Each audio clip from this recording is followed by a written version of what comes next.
Good afternoon.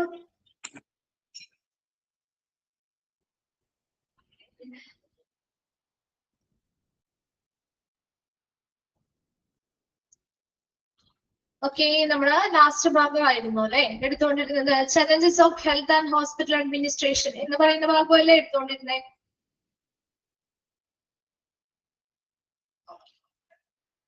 അതിന് just നമ്മളൊന്ന് 2 paragraph just ഒന്ന് പറഞ്ഞിരുന്നു.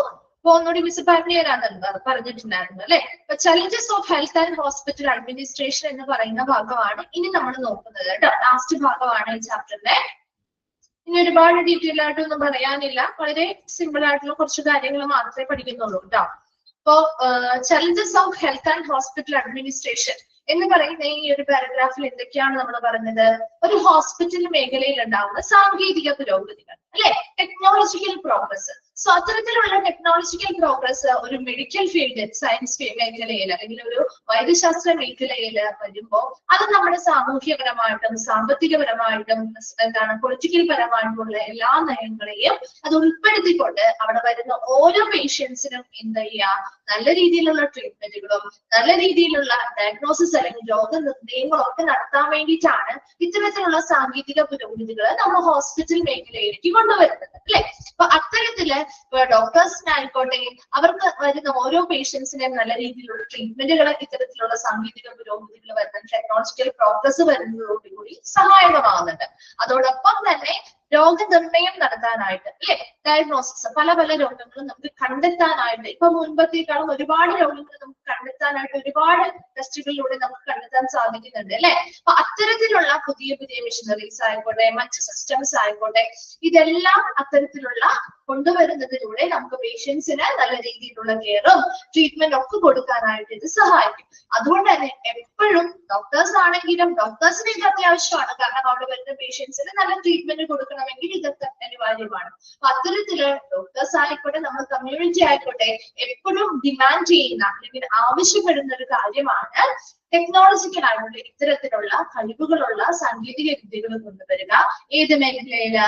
Hospital and health service system പോലെയുള്ള മേഖലകളിലേക്ക് ഇത്തരത്തിലുള്ള ടെക്നോളജിക്കൽ ആയിട്ടുള്ള കഴിവുകൾ കൊണ്ടുവരികയും അതിന്റെ സഹായത്തോടു കൂടി നമ്മുടെ കമ്മ്യൂണിറ്റിക്കും അതുപോലെ തന്നെ നമ്മുടെ ഡോക്ടേഴ്സിനും ഒക്കെ പ്രയോജനകരമാവുന്ന രീതിയിൽ അവരുടെ ആവശ്യകതയ്ക്കനുസരിച്ച് അതൊക്കെ കൊണ്ടുവരിക എന്നുള്ളത് നമ്മുടെ കമ്മ്യൂണിറ്റി ആണെങ്കിലും ഡോക്ടേഴ്സ് ആണെങ്കിലും ഡിമാൻഡ് ചെയ്യുന്ന അല്ലെങ്കിൽ ആവശ്യപ്പെടുന്ന ഒരു കാര്യമാണ്.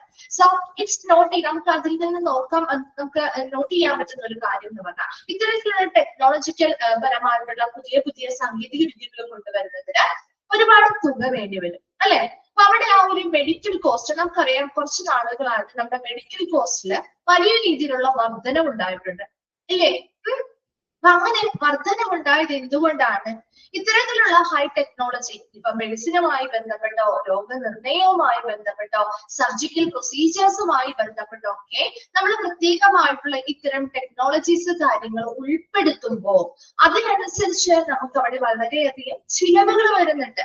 അപ്പൊ അത്തരത്തിലൊരു സർജിക്കൽ പ്രൊസീജിയറുമായി ബന്ധപ്പെട്ട മെഷീനറീസ് സ്ഥാപിക്കുക, അതുമായി ബന്ധപ്പെട്ട മറ്റു കാര്യങ്ങൾ അവിടെ ഇംപ്ലിമെന്റ് ചെയ്യുക, അതുമായി ബന്ധപ്പെട്ട സ്റ്റാഫുകളെ നിയമിക്കുക, ഇതിനെല്ലാം ആ ഹോസ്പിറ്റലിന് നല്ലൊരു ചിലവ് വരുന്നുണ്ട്. സോ അതിനനുസരിച്ചാണ് അവിടുത്തെ മെഡിക്കൽ കോസ്റ്റുകളിലും വർധനമുണ്ടാവുന്നത്. എന്നാൽ പോലും ഇൻസ്പൈറ്റ് ഓഫ് ഹൈ കോസ്റ്റ്, ഉയർന്ന ചിലവാണെങ്കിൽ ഉയർന്ന രീതിയിലുള്ളൊരു എന്താണ് കോസ്റ്റ് ആണെങ്കിൽ പോലും ഒരു നിരവധി ആളുകൾ അല്ലെ നോക്കി കൊമേഴ്ഷ്യൽ ഫേംസ് ആയിക്കോട്ടെ കോർപ്പറേറ്റ് ബോഡീസ് ആയിക്കോട്ടെ നമ്മുടെ ഹോസ്പിറ്റൽ സ്റ്റേറ്റിലെ ഹോസ്പിറ്റലുകളിൽ ഇത്തരത്തിലുള്ള പുതിയ പുതിയ ന്യൂവസ്റ്റ് ടെക്നോളജീസ് കൊണ്ടുവരാൻ ശ്രമിക്കുന്നുണ്ട്. അതിലൂടെ അവർക്ക് സാമ്പത്തികമായിട്ടുള്ളൊരു നേട്ടം അല്ലെങ്കിൽ ലാഭം വർദ്ധിപ്പിക്കാൻ ശ്രമിക്കുന്നുണ്ട്. അതോടൊപ്പം തന്നെ നമ്മുടെ ആളുകളുടെ ഇടയിൽ നമ്മുടെ ഹെൽത്തിനെ കുറിച്ചുള്ള ഒരു അവബോധം ഒരു അവയർനെസ് ഒക്കെ വർദ്ധിച്ചതോടുകൂടി നമ്മുടെ ആരോഗ്യത്തിന് ആവശ്യമായിട്ടുള്ള അല്ലെങ്കിൽ നല്ല രീതിയിലുള്ള സർവീസുകൾ സെലക്ട് ചെയ്യാനായിട്ട് അല്ലെങ്കിൽ തിരഞ്ഞെടുക്കാനും അവരതിന്റെ ബോധവാന്മാരായി. അതുകൊണ്ട് തന്നെ പ്രൈവറ്റ് സെക്ടറിൽ നിന്ന് പോലും പലരും ഇത്തരത്തിലുള്ള പുതിയ പുതിയ സാങ്കേതിക വിദ്യകൾ എന്ത് ചെയ്യാറുണ്ട്, അത്തരത്തിലുള്ള സർവീസുകൾ ഉപയോഗപ്പെടുത്താനായിട്ട് അല്ലെങ്കിൽ പ്രയോജനപ്പെടുത്താനായിട്ട് ആരംഭിച്ചു. So it shows that there is increasingly more and more supremacy by consumer rather than providers of procedure in medical practice. ഇവിടെ ഇതിൽ നിന്നൊക്കെ മനസ്സിലാക്കാൻ പറ്റുന്നത് നമുക്കറിയാം ഒരു ഹോസ്പിറ്റലിൽ പുതിയ സർവീസുകളോ കാര്യങ്ങളോ കൊണ്ടുവരുമ്പോ അതിനനുസരിച്ച് ഹോസ്പിറ്റലിന് ഒരുപാട് ഒരുപാട് ചിലവുണ്ട് അല്ലെ. അതിനനുസരിച്ചാണ് കോസ്റ്റിൽ വർധന ഉണ്ടാവുന്നത്. അപ്പൊ ഇവിടെ ഏറ്റവും ഇമ്പോർട്ടൻസ് എന്ന് പറയുന്നത് ആർക്ക് തന്നെ ഇമ്പോർട്ടൻസ് കൊടുക്കുന്നത്? കൺസ്യൂമേഴ്സ്. അല്ലെങ്കിൽ ആരാണ് അവിടെ കൺസ്യൂമർ എന്ന് പറയുന്നത്? ഒരു ഹോസ്പിറ്റലിലെ കൺസ്യൂമർ ആരാ? പേഷ്യൻസ് അല്ലെ. ഇവിടെ എപ്പോഴും മോർ സുപ്രീമസി അല്ലെങ്കിൽ ഏറ്റവും കൂടുതൽ മേൽക്കോയ്മ കൊടുക്കുന്നത് ആർക്ക് തന്നെയാണ്? കൺസ്യൂമേഴ്സിന് അല്ലെങ്കിൽ പേഷ്യൻസിന് തന്നെയാണ്. അവരല്ലാതെ അത് കൊടുക്കുന്ന പ്രൊവൈഡേഴ്സോ അല്ലെങ്കിൽ അതിലുള്ള പ്രൊസീജിയേഴ്സിനോ അല്ല ആ ഒരു മെഡിക്കൽ പ്രാക്ടീസുമായി ബന്ധപ്പെട്ട ആ ഒരു സുപ്രീമസി അല്ലെങ്കിൽ മേൽക്കോയ്മ കൊടുക്കുന്നത്. അവിടുത്തെ കൺസ്യൂമേഴ്സിന് വേണ്ടി തന്നെ. അവിടെ വരുന്ന ഓരോ പേഷ്യൻസിനും നല്ല സർവീസുകൾ കിട്ടുക, നല്ല കെയർ കിട്ടുക, അതിനു വേണ്ടിയിട്ട് നല്ല നല്ല സർവീസുകൾ അല്ലെങ്കിൽ നല്ല നല്ല ടെക്നോളജീസ് അവിടെ കൊണ്ടുവരുന്നു. അതിനനുസരിച്ച് അവരുടെ ചിലവുണ്ടാവും. അത്തരത്തിലുള്ള ചിലവുകൾ അവർക്ക് നികത്തണമെങ്കിൽ, അവർക്ക് സാമ്പത്തികമായിട്ടുള്ള ലാഭം അല്ലെങ്കിൽ ഉണ്ടാക്കണമെങ്കിൽ അത് ഈ വർദ്ധിച്ചു വരുന്ന ഈ കോസ്റ്റിലൂടെയാണ് തിരികെ നമുക്ക് ലഭിക്കുന്നത്. So hospital including to provide more and more structured services in one discipline or other rather than a holistic institution of healthcare with multidisciplinary medical team like eye, ENT, general surgery, etc.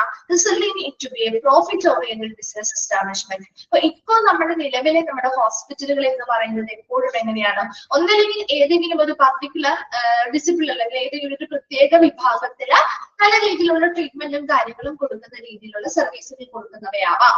അല്ല എങ്കിലോ multi disciplinary അല്ലെ, ഒന്നിലധികം സേവനങ്ങൾ നൽകുക. I ഉണ്ടാവാം, ENT സ്പെഷ്യലിസ്റ്റുകൾ, അതുമായി ബന്ധപ്പെട്ട ഡിപ്പാർട്ട്മെന്റുകൾ ഉണ്ടാവാം, general surgery ഡിപ്പാർട്ട്മെന്റുകൾ ഉണ്ടാവും. അങ്ങനെ ഒരുപാട് ഡിപ്പാർട്ട്മെന്റുകൾ അല്ലെങ്കിൽ ഒരുപാട് വിഭാഗങ്ങൾ ഉൾപ്പെടുത്തിയിട്ടുള്ള ഹോസ്പിറ്റലുകൾ നമ്മുടെ നാട്ടിൽ നിന്ന് സുലഭമാണ് അല്ലെ. സോ ഇത്തരത്തിലുള്ള ഹോസ്പിറ്റലൊക്കെ എന്താണ്? Rather than A holistic institution എന്ന് പറഞ്ഞാൽ ഇതൊന്നും ഒരു ഹോളിസ്റ്റിക് ഇൻസ്റ്റിറ്റ്യൂഷൻ അല്ല. അതായത് അവിടെ പേഷ്യൻസിന് വേണ്ടിയിട്ട് ലാഭമൊന്നും ഇല്ലാത്ത രീതിയിൽ അവരുടെ മാനസികവും ശാരീരികവും സാമൂഹ്യമായ എല്ലാ ഘടകങ്ങളെയും പരിഗണിച്ചുകൊണ്ടുള്ള അത്തരത്തിലുള്ള ഒരു ചിന്താഗതി വെച്ചിട്ടുള്ള ഒരു ഹോസ്പിറ്റൽ ഒന്നും അല്ല ഇപ്പൊ നമ്മുടെ നാട്ടിലുള്ളത്. എന്താണ്? That's A profit oriented business establishment അല്ലെ. എപ്പോഴും ഒരു ലാഭാധിഷ്ഠിതമായിട്ടുള്ള ഒരു ബിസിനസ് സ്ഥാപനമായിട്ട് മാറുന്നില്ലേ നമ്മുടെ ഹോസ്പിറ്റലുകള്? ഉണ്ടോ? അവർ ഇത്തരത്തിലുള്ള സർവീസുകളും കാര്യങ്ങളും ഒക്കെ ടെക്നോളജിക്ക് കൊണ്ടുവരുന്നതിന് വേണ്ടി തന്നെയാ. പേഷ്യൻസിന് നല്ല സർവീസുകളും കാര്യങ്ങളും കൊടുക്കണം. അത് മേജർ ആയിട്ടുള്ള ഒരു സുപ്രീമാസി അല്ലെങ്കിൽ പ്രയോറിറ്റി കൊടുക്കുന്നുണ്ട്. അതോടൊപ്പം തന്നെ അവർക്ക് എന്ത് തിരികെ കിട്ടണം? എന്ത് തിരികെ കിട്ടണം? എന്താണ് തിരികെ കിട്ടേണ്ടത്? നന്ദിയാണോ? ആണോ? സാധാരണ ഹോസ്പിറ്റലുകളിൽ ഇത്തരത്തിലുള്ള ന്യൂ ടെക്നോളജീസ് ഒക്കെ കൊണ്ടുവരാം. പ്രോഫിറ്റ് അല്ലെ, ലാഭം അതിന്റെ കൂടെ ഉണ്ടാക്കുക. അത്തരത്തില് ലാഭം ഉണ്ടാക്കുന്ന അല്ലെങ്കിൽ ലാഭാധിഷ്ഠിതമായിട്ടുള്ള ഒരു ബിസിനസ് സ്ഥാപനമായിട്ട് നമ്മുടെ ഹോസ്പിറ്റലുകളിൽ നിന്ന് മാറിക്കഴിഞ്ഞിരിക്കുന്നു. അപ്പൊ അത്തരം ഹോസ്പിറ്റലുകളാണ് നമ്മുടെ നാട്ടിൽ ഇന്ന് നിലനിൽക്കുന്നത്.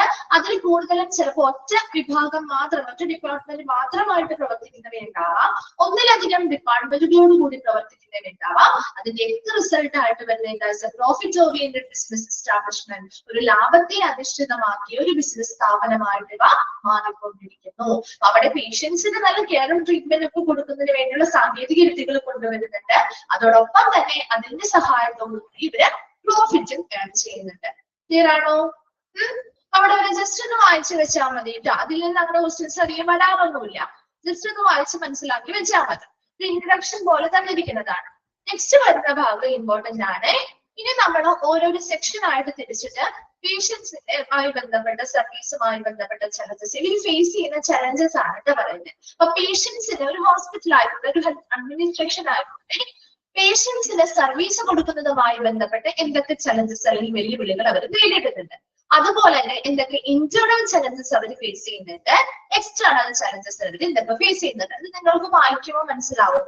അപ്പൊ പേഷ്യൻസിന് സർവീസുകൾ കൊടുക്കുക അല്ലെങ്കിൽ സേവനങ്ങൾ കൊടുക്കുന്നതുമായി ബന്ധപ്പെട്ട് ഫേസ് ചെയ്യുന്ന ചലഞ്ചസ് അല്ലെങ്കിൽ വെല്ലുവിളികൾ അല്ലെങ്കിൽ പ്രോബ്ലംസ് എന്തൊക്കെയാണെന്നാണ് ആദ്യമായിട്ട് നമ്മൾ നോക്കുന്നത്. നമുക്കറിയാം, ഒന്നാമത്തെ കാര്യം എന്ന് പറഞ്ഞാൽ ക്വാളിറ്റി ഉള്ള ഒരു കെയർ കൊടുക്കുക അല്ലെ. ഒരു വരുന്ന പേഷ്യൻസിന് നല്ല രീതിയിൽ നല്ല ഗുണനിലവാരമുള്ള കെയർ അല്ലെങ്കിൽ പരിചരണം കൊടുക്കുക എന്നത് ഇവര് നേരിടുന്ന ഒരു വെല്ലുവിളിയല്ലേ അല്ലേ.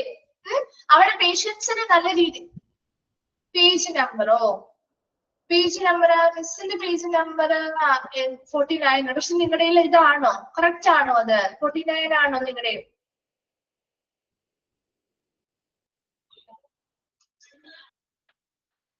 കറക്റ്റ് പേജ് നമ്പർ ഒന്ന് പറഞ്ഞു കൊടുത്തേ.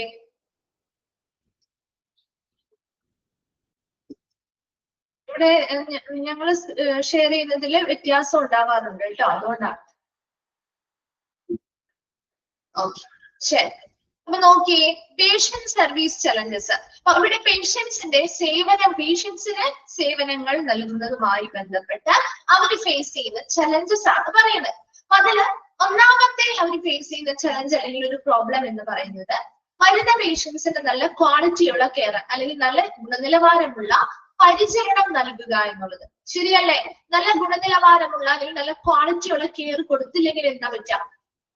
എന്തെങ്കിലും ബുദ്ധിമുട്ടുണ്ടാവോ? ഹോസ്പിറ്റലിന് എന്തെങ്കിലും പ്രശ്നം ഉണ്ടാവോ?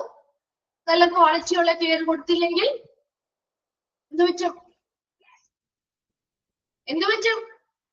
പ്രശ്നമൊന്നുമില്ലേ? ഒരു ഹോസ്പിറ്റലിൽ നമ്മൾ ചെല്ലുന്നു, പേഷ്യൻസിന് സാറ്റിസ്ഫാക്ഷൻ ഉണ്ടാവില്ല. പേഷ്യൻസ് ആ ഒരു ഹോസ്പിറ്റലിലേക്ക് ചെല്ലുന്നത് കുറയും അല്ലെ? കുറയില്ലേ? ഒരു പ്രാവശ്യം നമ്മൾ പോവും അല്ലെ? അതിനുശേഷം നമ്മൾ പിന്നെ പോവാൻ ശ്രമിക്കുമോ അവിടേക്ക്? ഇല്ല അല്ലെ? നല്ല ക്വാളിറ്റിയുള്ള പരിചരണം അല്ലെങ്കിൽ കെയർ കൊടുക്കുമ്പോഴാണ് പേഷ്യൻസിനെ കൂടുതൽ കിട്ടുക അല്ലെ? അതുപോലെ തന്നെ അപ്പൊ അതുകൊണ്ട് നല്ല ക്വാളിറ്റിയുള്ള ഒരു കെയർ കൊടുക്കുക, വരുന്ന ഓരോ പേഷ്യൻസിനും അത്തരത്തിൽ നല്ല ക്വാളിറ്റിയുള്ള കെയർ കൊടുത്തുകൊണ്ട് അത് മെയിൻറ്റെയിൻ ചെയ്തു പോവുക എന്ന് പറയുന്നത് ഇവര് നേരിടുന്ന ഒരു ചലഞ്ച് അല്ലേ? ചെറിയ രീതിയിലുള്ള മിസ്റ്റേക്ക് പോലും അതിനെ ബാധിച്ചേക്കാം അല്ലെ? അപ്പൊ അതുകൊണ്ട് തന്നെ പേഷ്യൻസിന് സർവീസ് കൊടുക്കുന്നതുമായി ബന്ധപ്പെട്ട ചലഞ്ചസ് ആണ് നമ്മൾ ആദ്യം പറയുന്നത്. അപ്പൊ പേഷ്യൻസുമായിട്ടൊന്ന് കണക്ട് ചെയ്താൽ നിങ്ങൾക്ക് അത് കിട്ടുവേ. പേഷ്യൻസിന്റെ സർവീസ് കൊടുക്കുന്നതുമായി ബന്ധപ്പെട്ട അവർ ഫേസ് ചെയ്യുന്ന ചലഞ്ച് അല്ലെങ്കിൽ വെല്ലുവിളി എന്ന് പറയുന്നത് ഒന്നാമത്തേത് എന്താണ്? ക്വാളിറ്റി കെയർ, നല്ല ഗുണനിലവാരമുള്ള പരിചരണം എപ്പോഴും വരുന്ന ഓരോ പേഷ്യൻസിനും കൊടുക്കുക എന്നത് ഇവർ ഫേസ് ചെയ്യുന്ന ഒരു ചലഞ്ചാണ്. രണ്ടാമത്തത് പേഷ്യൻസിന്റെ സാറ്റിസ്ഫാക്ഷൻ, വരുന്ന ഓരോ പേഷ്യൻസിന്റെയും സംതൃപ്തി നിലനിർത്തുക എന്നുള്ളത്. ശരിയല്ലേ? നമ്മളും സാറ്റിസ്ഫാക്ഷൻ ഉണ്ട് എങ്കിൽ ആ ഹോസ്പിറ്റലിലേക്ക് പിന്നെയും പോകും അല്ലെ? നമ്മുടെ ഹെൽത്ത് റിലേറ്റഡ് ആയിട്ടുള്ള മറ്റെന്തൊരു കാര്യത്തിനും നമ്മൾ ആ ഹോസ്പിറ്റലിനെ ഡിപ്പെൻഡ് ചെയ്ത് പോകും. അല്ല എങ്കിലോ പിന്നെ നമ്മൾ ആ ഹോസ്പിറ്റലിലേക്ക് തിരിഞ്ഞു നോക്കിയേയില്ല. ശരിയല്ലേ? അപ്പൊ എപ്പോഴും വരുന്ന പേഷ്യൻസിന് നല്ല ക്വാളിറ്റിയുള്ള കെയർ കൊടുക്കുക എന്ന് പറയുന്നത് എപ്പോഴും അത് നിലനിർത്തിക്കൊണ്ട് പോകണം കേട്ടോ. ആ ഒരു ക്വാളിറ്റിയുള്ള കെയർ കൊടുക്കുക, അത് നിലനിർത്തുക എന്ന് പറയുന്നത് ഇവർ ഫേസ് ചെയ്യുന്ന ഒരു ചലഞ്ചാണ്. അതുപോലെ തന്നെ പേഷ്യൻസിന്റെ സാറ്റിസ്ഫാക്ഷൻ അല്ലെങ്കിൽ സംതൃപ്തി എപ്പോഴും നിലനിർത്തിക്കൊണ്ട് പോവുക. അപ്പൊ എല്ലാ പേഷ്യൻസിനെയും സാറ്റിസ്ഫൈ ചെയ്യാന്ന് പറയുന്നത് കുറച്ച് ബുദ്ധിമുട്ട് തന്നെയാണ് അല്ലെ? പലരും പല ബിഹേവിയേഴ്സിലുള്ള ക്യാരക്ടേഴ്സിലുള്ള ആളുകളാണ്. അപ്പൊ എല്ലാവരെയും ഒരേപോലെ സംതൃപ്തരാക്കി കൊണ്ടുപോവുക എന്ന് പറയുന്നത് ഇവർ ഫേസ് ചെയ്യുന്ന ഒരു ചലഞ്ച് അല്ലേ? കുറച്ച് ബുദ്ധിമുട്ടില്ലേ അതൊന്ന് ശരിയാക്കി എടുക്കാനായിട്ട് അല്ലെങ്കിൽ ആ ഒരു സംതൃപ്തി നിലനിർത്താനായിട്ട് ഉണ്ട് അല്ലെ? അതുപോലെ മൂന്നാമത്തത് ന്യൂ ടെക്നോളജി, പുതിയ പുതിയ സാങ്കേതിക വിദ്യകൾ എന്ത് ചെയ്യുക? ഹോസ്പിറ്റലിലേക്ക് കൊണ്ടുവരിക. അപ്പൊ അതിനനുസരിച്ച് പുതിയ പുതിയ സാങ്കേതിക വിദ്യകൾ എപ്പോഴും പുതിയതായിട്ടുള്ള കാര്യങ്ങളൊക്കെ കൊണ്ടുവരുമ്പോൾ അത് ഈ ഹോസ്പിറ്റലിൽ നടപ്പിലാക്കാനും അത് നല്ല രീതിയിൽ പേഷ്യൻസിലേക്ക് എത്തിക്കാനും ഒക്കെ ഉള്ളത് ഇവർ ഫേസ് ചെയ്യുന്ന ഒരു ചലഞ്ചാണ്. അപ്പൊ അത് കൃത്യമായിട്ട് അപ് ടു ഡേറ്റ് ആയിട്ട് കാലത്തിനനുസരിച്ച് തന്നെ അപ് ടു ഡേറ്റ് ആയിട്ട് അത്തരം ന്യൂസ് ടെക്നോളജീസ് കൊണ്ടുവരാനും അതവിടെ ഇംപ്ലിമെന്റ് ചെയ്യാനും അതിലൂടെ പേഷ്യൻസിന് നല്ല സർവീസുകൾ കൊടുക്കുക എന്ന് പറയുന്നതും ഇവർ ഫേസ് ചെയ്യുന്ന ഒരു ചലഞ്ച് തന്നെയാണ്. അടുത്തതാണ് സർവീസ് എക്സ്പാൻഷൻ. അതായത് ഇപ്പൊ സർവീസ് ഒരു ഹോസ്പിറ്റൽ ആദ്യം തുടങ്ങും, വളരെ ലളിതമായിട്ടുള്ള കാര്യങ്ങളിലായിരിക്കും അവർ സ്റ്റാർട്ട് ചെയ്യുക. അത് മാത്രം പോരല്ലോ, അത്തരത്തിലുള്ള സർവീസുകൾ എന്ത് ചെയ്യാം? എക്സ്പാൻഡ് ചെയ്യുക അല്ലെങ്കിൽ വിപുലീകരിക്കുക. ഉള്ള സർവീസുകൾ വിപുലീകരിക്കുക, അതുപോലെ തന്നെ പുതിയ പുതിയ സർവീസുകൾ ആഡ് ചെയ്ത് കൊടുത്തുകൊണ്ടിരിക്കുക. അതാണ് സർവീസ് എക്സ്പാൻഷൻ കൊണ്ട് ഉദ്ദേശിക്കുന്നത് കേട്ടോ. പുതിയ പുതിയ സർവീസുകൾ കൊണ്ടുവരിക, അതോടൊപ്പം പഴയ സർവീസുകൾ ഉണ്ടെങ്കിൽ അത് വിപുലീകരിക്കുകയും ചെയ്യുക. അതുപോലെ ഓവർ ക്രൗഡിങ്, അമിതമായിട്ടുള്ള തിരക്ക് നിയന്ത്രിക്കുക. അപ്പൊ ഒരു അമിതമായിട്ടുള്ള തിരക്ക് ഒരിക്കലും ഹോസ്പിറ്റലിൽ വന്നു കഴിഞ്ഞാൽ നമുക്ക് സെക്യൂരിറ്റി കാര്യങ്ങൾ മെയിൻറ്റെയിൻ ചെയ്യാൻ ഭയങ്കര ബുദ്ധിമുട്ടായിരിക്കും അല്ലെ? അപ്പൊ അതുകൊണ്ട് ഓവർ ക്രൗഡിങ് ഒന്നും വരാതെ ആ ഹോസ്പിറ്റലിൽ നല്ല രീതിയിൽ സ്മൂത്ത് ആയിട്ട് തന്നെ അവിടുത്തെ പ്രവർത്തനങ്ങൾ മുന്നോട്ട് പോകുന്നതിന് വേണ്ടിയിട്ട് അത്തരം കാര്യങ്ങളൊക്കെ കൺട്രോൾ ചെയ്യുക എന്ന് പറയുന്നതും ഒരു പേഷ്യന്റ് സർവീസ് കൊടുക്കുന്നതുമായി ബന്ധപ്പെട്ട ചലഞ്ചസ് ആണ്. അപ്പൊ അതൊന്നും കണക്ട് ചെയ്ത് പഠിക്കണോട്ടോ. ഇത് ഇൻക്ലൂഡ് ആയതേതില്ല അല്ലാത്തത് ചോദിക്കാറുള്ള ഭാഗമാണ്. അപ്പൊ പേഷ്യന്റ് സർവീസ് ചലഞ്ചസിൽ എന്തൊക്കെയാണ്? ക്വാളിറ്റി കെയറുകൾ, നല്ല ക്വാളിറ്റി ഉള്ള പരിചരണം കൊടുക്കുക, അത് ഇവർ ഫേസ് ചെയ്യുന്ന ഒരു ചലഞ്ചാണ്. രണ്ടാമത് പറഞ്ഞത് പേഷ്യൻസിന്റെ സംതൃപ്തി നിലനിർത്തുക എന്ന് പറയുന്നത് ഇവർ ഫേസ് ചെയ്യുന്ന ഒരു ചലഞ്ചാണ്. മൂന്നാമത്തത് ന്യൂ ടെക്നോളജി, പുതിയ സാങ്കേതിക വിദ്യകൾ കൊണ്ടുവരിക, അപ് ടു ഡേറ്റ് ആയിട്ട് കൊണ്ടുവരിക എന്ന് പറയുന്നത് ഇവർ ഫേസ് ചെയ്യുന്ന ഒരു ചലഞ്ചാണ്. അതുപോലെ സർവീസ് എക്സ്പാൻഷൻ, പുതിയ പുതിയ നല്ല നല്ല സർവീസുകൾ ആഡ് ചെയ്ത് കൊടുക്കുക, ഓൾറെഡി ഉള്ള സർവീസുകൾ വിപുലീകരിക്കുക, അത്തരത്തിലുള്ള കാര്യങ്ങൾ ചെയ്യാന്ന് പറയുന്നത് ഇവർ ഫേസ് ചെയ്യുന്ന ഒരു ചലഞ്ചാണ്. അതുപോലെ ഓവർ ക്രൗഡിങ്, അമിതമായിട്ടുള്ള തിരക്കുകൾ വന്നാൽ അത് കൃത്യമായിട്ട് നിയന്ത്രിക്കാനും അമിത തിരക്കുകൾ വരുന്നത് ഒഴിവാക്കുന്നതിന് വേണ്ടിയിട്ടുള്ള പ്രവർത്തനങ്ങൾ കാഴ്ചവെക്കുന്നതും ഇവർ ഫേസ് ചെയ്യുന്ന ഒരു ചലഞ്ചാണ്. വേഗം ഒന്ന് വായിച്ചു നോക്കിയേ, പേഷ്യന്റ് സർവീസ് ചലഞ്ചസ്. ഇത് എന്താണെന്നും ചോദിക്കില്ല കേട്ടോ, ജസ്റ്റ് ആ പോയിന്റ്സ് മാത്രം നിങ്ങൾ പഠിച്ചു വെച്ചാൽ മതി. വേഗം ഒന്ന് വായിച്ചു നോക്കിയേ, നമുക്ക് അടുത്തത് പറയാം.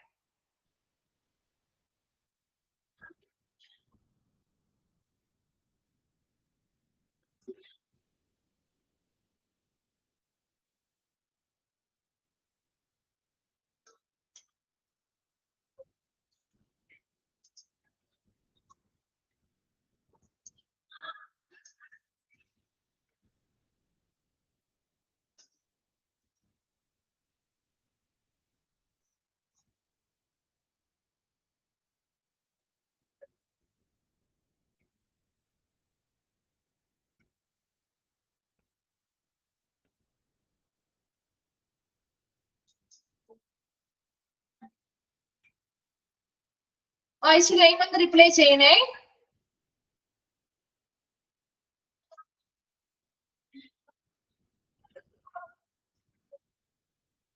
ഓക്കെ, ശരി. Then second one ആണ് ഇന്റേണൽ ചലഞ്ചസ്. കേട്ടോ, ഒരു ഹോസ്പിറ്റലിന്റെ ഇന്റേണൽ ആയിട്ടുള്ള, ഒരു ഹോസ്പിറ്റലിൽ ചെയ്യേണ്ട ഒരു ഇന്റേണൽ ചലഞ്ചസ് അല്ലെങ്കിൽ അവർ ഫേസ് ചെയ്യുന്ന കുറച്ച് വെല്ലുവിളികളാണ് താഴെ പറയുന്നത്. നോക്കിയേ, ക്വാളിറ്റി മാനേജ്മെന്റ്. ഒരു ഹോസ്പിറ്റലിലെ എല്ലാ പ്രവർത്തനങ്ങളിലും നല്ല ക്വാളിറ്റി അല്ലെങ്കിൽ ഗുണനിലവാരം മാനേജ് ചെയ്ത് പോവുക എന്ന് പറയുന്നത് ആ ഹോസ്പിറ്റലിൽ ഫേസ് ചെയ്യുന്ന ഒരു ഇന്റേണൽ ചലഞ്ച് ആണ് അല്ലെങ്കിൽ വെല്ലുവിളിയാണ്. രണ്ടാമത്തത് cost containment and financial constrain. എന്താണ്? ചിലവ് നിയന്ത്രണം, അല്ലെ? അതായത് സാമ്പത്തിക പരിമിതികൾക്ക് അനുസൃതമായിട്ടുള്ള ചിലവ് നിയന്ത്രണം. ബഡ്ജറ്റുകൾ എന്ത് ചെയ്യുക? മിനിമൈസ് കോസ്റ്റുകൾ, ചിലവുകൾ നിയന്ത്രിക്കുന്നതിന് വേണ്ടിയിട്ടുള്ള ബഡ്ജറ്റുകൾ തയ്യാറാക്കുക, അവൈലബിൾ ആയിട്ടുള്ള ഫണ്ടുകളുടെ അവൈലബിലിറ്റിക്ക് അനുസരിച്ച് ചിലവുകൾ നിയന്ത്രിക്കുക, അത്തരത്തിലുള്ള പ്രവർത്തനങ്ങൾ കാഴ്ചവെക്കുക എന്ന് പറയുന്നത് ആ ഒരു ഹോസ്പിറ്റൽ ഫേസ് ചെയ്യുന്ന ഇന്റേണൽ ചലഞ്ച് ആണ്. അതുപോലെ ലീഡർഷിപ്പ് ആൻഡ് മോട്ടിവേഷൻ. ശരിയായ രീതിയിൽ അവിടുത്തെ സ്റ്റാഫുകൾക്ക് ആവശ്യമായ നേതൃത്വം നൽകുക.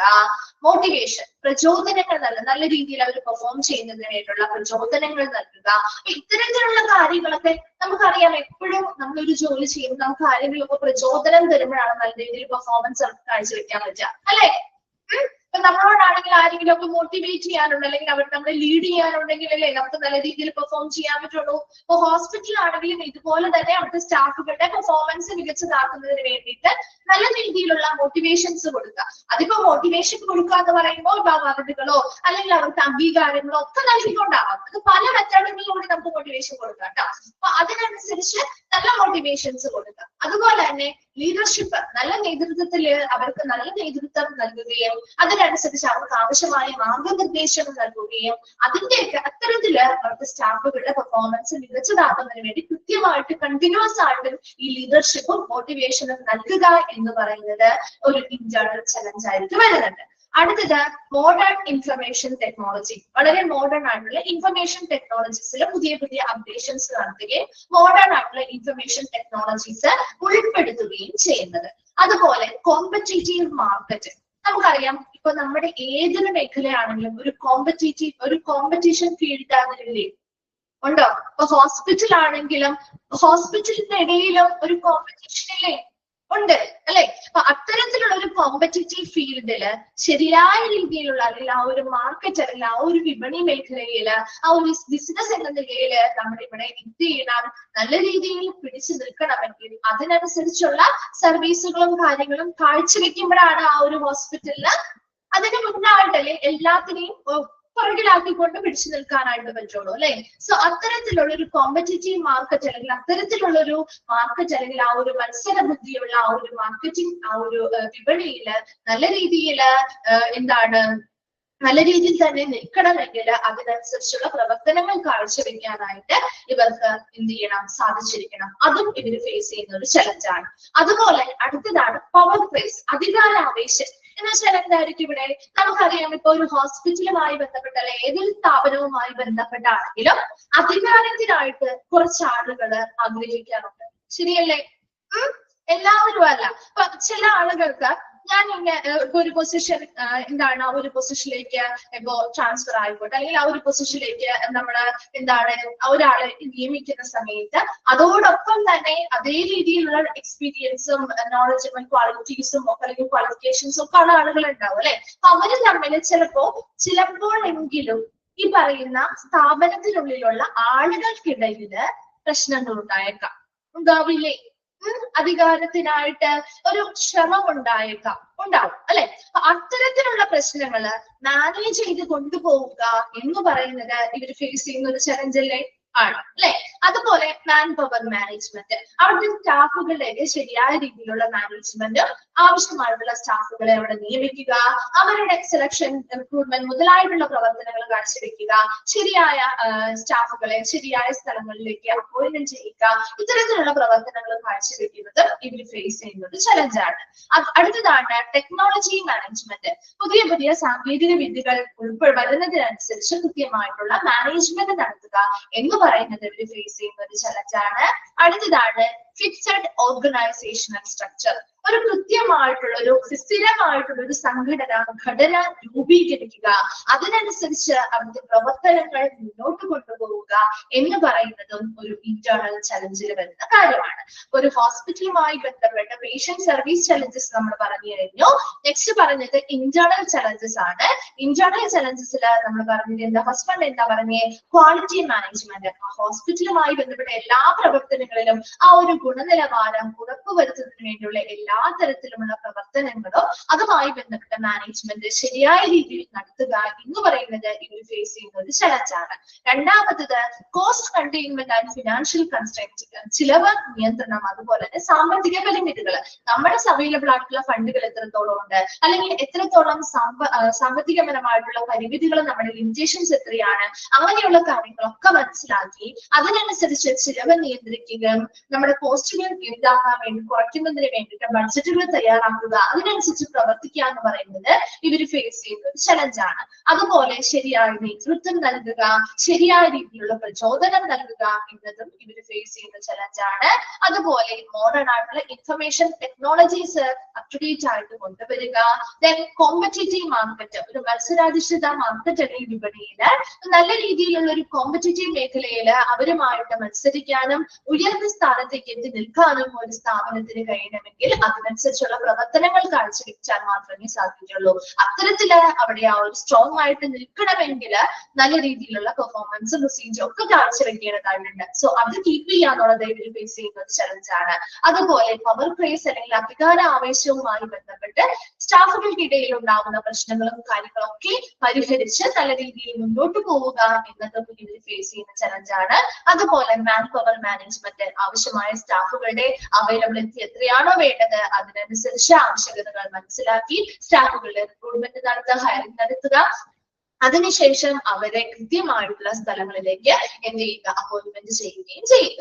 അതുപോലെ ടെക്നോളജി മാനേജ്മെന്റ്, സാങ്കേതിക വിദ്യകളുമായി ബന്ധപ്പെട്ട പല പല സാങ്കേതിക സംവിധാനങ്ങൾ കൊണ്ടുവരികയും അതവിടെ നടപ്പിലാക്കുകയും അത് കൃത്യമായിട്ട് മാനേജ് ചെയ്ത് കൊണ്ടുപോവുകയും ചെയ്യുക എന്നുള്ളത്. ഫിക്സഡ് ഓർഗനൈസേഷണൽ സ്ട്രക്ചർ, സ്ഥിരമായിട്ടുള്ള ഒരു സംഘടന സ്ട്രക്ചർ അല്ലെങ്കിൽ ഒരു ഘടന രൂപീകരിക്കുകയും അതിലൂടെ നല്ല നല്ല പ്രവർത്തനങ്ങൾ ആ ഹോസ്പിറ്റലിലുടനീളം നടത്തുകയും ചെയ്യുക എന്ന് പറയുന്നതും ഫേസ് ചെയ്യുന്ന ഒരു ഇന്റേണൽ ചലഞ്ച് ആണ്. വേഗം ഒന്ന് വായിച്ചു നോക്കിയേ ഇന്റേണൽ ചലഞ്ചസ്.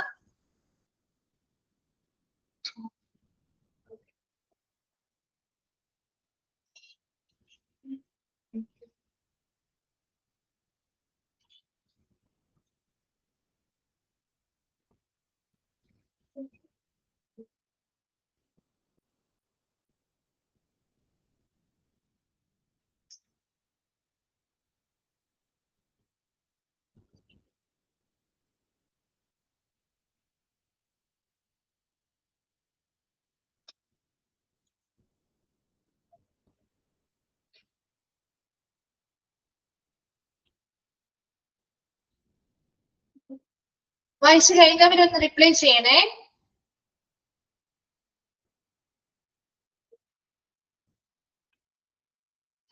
ഓക്കെ, ക്ലിയർ അല്ലേ? നെക്സ്റ്റ് തേർഡ് വൺ ആണ് എക്സ്റ്റേണൽ ചലഞ്ചസ്. എക്സ്റ്റേണൽ ചലഞ്ചസിൽ പറയുന്നത് ഫസ്റ്റ് വൺ ആണ് biomedical management regulation. Biomedical based management regulation ആണ് കേട്ടോ ഉദ്ദേശിക്കുന്നത്. അപ്പൊ നമുക്കറിയാം എക്സ്റ്റേണൽ ചലഞ്ചസ് എന്ന് പറയുമ്പോൾ ഹോസ്പിറ്റൽ അംഗവുമായി ബന്ധപ്പെട്ട് വരുന്നതല്ല. ഹോസ്പിറ്റലിൽ ബന്ധപ്പെട്ട് ഇപ്പോ ബയോമെഡിക്കൽ വേസ്റ്റിന്റെ മാനേജ്മെന്റുമായി ബന്ധപ്പെട്ട കൃത്യമായിട്ടുള്ള നിയന്ത്രണങ്ങളും കാര്യങ്ങളും ഒക്കെ ഹോസ്പിറ്റലിൽ നടപ്പിലാക്കുന്നുണ്ടോ, ആ നിയന്ത്രണ വിധേയമായി തന്നെ അത് കൃത്യമായിട്ട് കൈകാര്യം ചെയ്യുന്നുണ്ടോ, അത് ശരിയായ രീതിയിൽ അത് എന്ത് ചെയ്യാൻ ഡിസ്പോസ് ചെയ്യുക, അത് കൈകാര്യം ചെയ്യുക എന്നത് ഇവർ ഫേസ് ചെയ്യുന്ന ഒരു ചലഞ്ചാണ് അല്ലെ. അതുപോലെ കൺസ്യൂമർ പ്രൊട്ടക്ഷൻ, വരുന്ന ഓരോ കൺസ്യൂമേഴ്സ് അല്ലെങ്കിൽ ഉപഭോക്താക്കളുടെയും സംരക്ഷണം ഉറപ്പുവരുത്തുക എന്നുള്ളത്. അത് നല്ല രീതിയിൽ അവർ വരുന്ന ഓരോ കൺസ്യൂമേഴ്സ് അല്ലെങ്കിൽ ഉപഭോക്താക്കളുടെയും അവർ പ്രൊട്ടക്ഷൻ അല്ലെങ്കിൽ സംരക്ഷണവും സേഫ്റ്റിയും സെക്യൂരിറ്റിയും ഉറപ്പുവരുത്തുക എന്ന് പറയുന്നത് ആ സ്ഥാപനം ഫേസ് ചെയ്യുന്ന ഒരു ചലഞ്ച് തന്നെയാണ്. അതുപോലെ റൈറ്റ് ടു ഇൻഫർമേഷൻ, അറിയാലോ RTA ആക്ട് കേട്ടിട്ടുണ്ടോ? റൈറ്റ് ടു ഇൻഫർമേഷൻ ആക്ട്, വിവരാവകാശ നിയമം. അപ്പൊ അത്തരത്തില് ഇവിടെ റൈറ്റ് ടു ഇൻഫർമേഷൻ എന്ന് പറയുന്നത് ഹോസ്പിറ്റലിൽ നിന്നും ഒരു പേഷ്യന്റിന് ഒരുപാട് അവകാശങ്ങളുണ്ട് അല്ലെ. പഠിച്ചിട്ടുണ്ടോ? പഠിച്ചോ? ഹോസ്പിറ്റലുമായി ബന്ധപ്പെട്ട് ഒരുപാട് അവകാശങ്ങളില്ലേ ഒരു പേഷ്യന്റിന്? അവര് ചെയ്യേണ്ട ഒരുപാട് റെസ്പോൺസിബിലിറ്റീസും ഉണ്ട്, അതോടൊപ്പം തന്നെ ഹോസ്പിറ്റലിൽ നിന്നും അവർക്ക് ലഭിക്കേണ്ട കുറെ അവകാശങ്ങളും ഉണ്ട് അല്ലെ. അപ്പൊ അത്തരത്തില് പേഷ്യൻസ് വരുന്ന ഓരോ പേഷ്യൻസിനും കൃത്യമായ ഇൻഫർമേഷൻസ് ലഭിക്കാനും അതുമായി ബന്ധപ്പെട്ട അവകാശങ്ങൾ അവർക്ക് നേടിയെടുക്കാനും അല്ലെങ്കിൽ നൽകാനും സാധിക്കുന്നുണ്ടോ, ആ റൈറ്റ്സ് അവരിലേക്ക് എത്തുന്നുണ്ടോ എന്ന് ഉറപ്പുവരുത്താനും അല്ലെങ്കിൽ അത് മെയിൻറ്റെയിൻ ചെയ്തു പോവുക എന്ന് പറയുന്നത് ഒരു ഹോസ്പിറ്റലിൽ ഫേസ് ചെയ്യുന്ന ചലഞ്ചസ് തന്നെയാണ്. അടുത്തതാണ് legal issues and ethical factors. നിയമപരമായിട്ടുള്ള എന്തെങ്കിലും വിഷയങ്ങൾ ഉണ്ടെങ്കിൽ, ധാർമ്മികപരമായിട്ടുള്ള എന്തെങ്കിലും ഘടകങ്ങൾ ഉണ്ടെങ്കിൽ അത്തരം കാര്യങ്ങളൊക്കെ കൃത്യമായിട്ട് കീപ്പ് ചെയ്ത് പോവുക. ഈ ലീഗൽ ഇഷ്യൂസോ കാര്യങ്ങളോ ഒക്കെ വരാതെ മാക്സിമം മിനിമൈസ് ചെയ്ത് കൊണ്ടുപോവുക. ഇങ്ങനെയുള്ള കാര്യങ്ങളൊക്കെ കീപ്പ് ചെയ്യുക എന്ന് പറയുന്നത് അവർ ഫേസ് ചെയ്യുന്ന ഒരു ചലഞ്ചാണ്. അതുപോലെ നല്ലൊരു പബ്ലിക് റിലേഷൻ, നല്ലൊരു പൊതുജന ബന്ധം അല്ലെങ്കിൽ പൊതുജനങ്ങളുമായിട്ട് പബ്ലിക്കുമായിട്ട് നല്ലൊരു റിലേഷൻഷിപ്പ് കീപ്പ് ചെയ്ത് പോവുക എന്ന് പറയുന്നത് ഒരു ഹോസ്പിറ്റലിൽ ഫേസ് ചെയ്യുന്ന ചലഞ്ചാണ്. അതുപോലെ പൊളിറ്റിക്കൽ ഇൻഫ്ലുവൻസ്, നല്ലൊരു രാഷ്ട്രീയ സ്വാധീനം അല്ലെ. നമുക്കറിയാം ഏതൊരു മേഖല, ബിസിനസ് മേഖലയാണെങ്കിലും നല്ലൊരു പൊളിറ്റിക്കൽ ഇൻഫ്ലുവൻസ് ഉണ്ടെങ്കിലാണ് അവർക്ക് നിലനിന്ന് പോകാൻ പറ്റുള്ളൂ അല്ലെ. അപ്പൊ അവിടെ ചുറ്റുപാടുമുള്ള പൊളിറ്റിക്കൽ ഇൻഫ്ലുവൻസ്, രാഷ്ട്രീയ പാർട്ടികളുമായിട്ട് നല്ല രീതിയിലുള്ള ഒരു ഇൻഫ്ലുവൻസ് അല്ലെങ്കിൽ സ്വാധീനം അവരിൽ ചെലുത്തുക, അത് മെയിൻറ്റെയിൻ ചെയ്ത് പോവുക എന്ന് പറയുന്നത് ഹോസ്പിറ്റൽ ഫേസ് ചെയ്യുന്ന ചലഞ്ചാണ്. അപ്പൊ എക്സ്റ്റേണൽ ചലഞ്ചസിൽ നമ്മൾ എന്തൊക്കെയാ പറഞ്ഞത്? ഫസ്റ്റ് വൺ പറഞ്ഞത് ബയോമെഡിക്കൽ വേസ്റ്റ് മാനേജ്മെന്റുമായി ബന്ധപ്പെട്ട അതിന്റെ നിയന്ത്രണങ്ങളും നിയമങ്ങളും കൃത്യമായിട്ട് പാലിക്കുക, അത് കൃത്യമായിട്ട് നല്ല രീതിയിൽ തന്നെ ശരിയായ രീതിയിൽ കൈകാര്യം ചെയ്ത് മുന്നോട്ട് പ്രശ്നങ്ങളൊന്നും ഇല്ലാതെ മുന്നോട്ട് കൊണ്ടുപോകുക എന്ന് പറയുന്നത് ഇവർ ഫേസ് ചെയ്യുന്ന ഒരു ചലഞ്ചാണ്. രണ്ടാമത് കൺസ്യൂമർ പ്രൊട്ടക്ഷൻ, വരുന്ന ഓരോ കൺസ്യൂമേഴ്സിന്റെയും സംരക്ഷണം, പേഷ്യൻസിന്റെ സംരക്ഷണം, അവരുടെ സേഫ്റ്റി സെക്യൂരിറ്റി ഉറപ്പുവരുത്തിക്കൊണ്ട് തന്നെ ശരിയായ രീതിയിൽ അവരുടെ പ്രൊട്ടക്ഷനോട് അവരെ നല്ല രീതിയിൽ സംരക്ഷിച്ച് മുന്നോട്ട് പോവുക എന്ന് പറയുന്നത്, പ്രശ്നങ്ങളൊന്നും ഇല്ലാതെ മുന്നോട്ട് പോവുക എന്ന് പറയുന്നത് ഇവർ ഫേസ് ചെയ്യുന്ന ഒരു ചലഞ്ച് തന്നെയാണ്. അടുത്തത് റൈറ്റ് ടു ഇൻഫർമേഷൻ. എന്താണ്? അവർക്ക് നമ്മുടെ വിവരാവകാശ നിയമം അതുപോലെ തന്നെ അവർക്ക് കിട്ടേണ്ടതായിട്ടുള്ള രണ്ടും ഉണ്ട് കേട്ടോ. ഒന്ന് നമുക്ക് റൈറ്റ് ടു ഇൻഫർമേഷൻ ആക്ട് വഴി പല കാര്യങ്ങളും അറിയാൻ പറ്റും.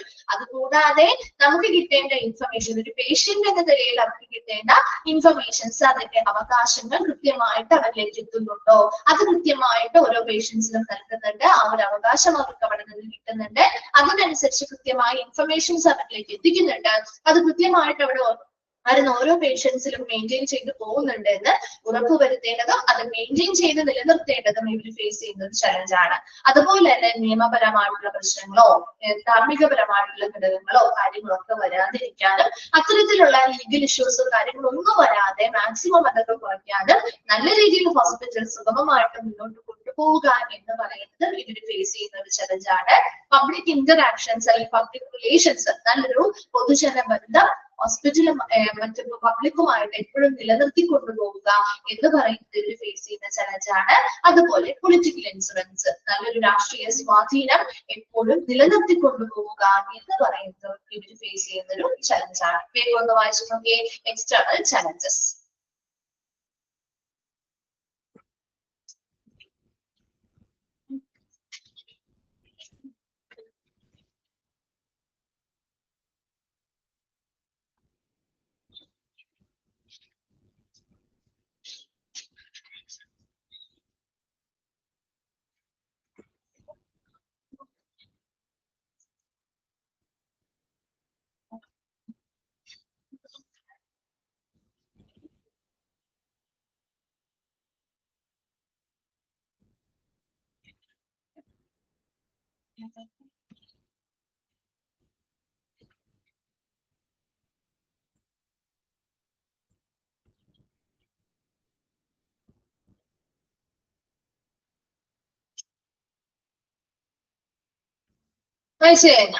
ചെയ്തല്ലേ? ഇപ്പൊ എക്സ്റ്റേണൽ ചലഞ്ചിൽ വരുന്ന ഏതൊക്കെയാണ്, ഇന്റേണൽ ചലഞ്ചിൽ വരുന്ന ഏതൊക്കെയാണ്, പേഷ്യന്റ് സർവീസ് ചലഞ്ചസിൽ വരുന്ന ഏതൊക്കെയാണ് പഠിച്ചിരിക്കണം കേട്ടോ. അത് ചോദിക്കാറുള്ള ഭാഗമാണ്. അടുത്തതാണ് strategy to meet the challenges. Last portion ആണ് കേട്ടോ.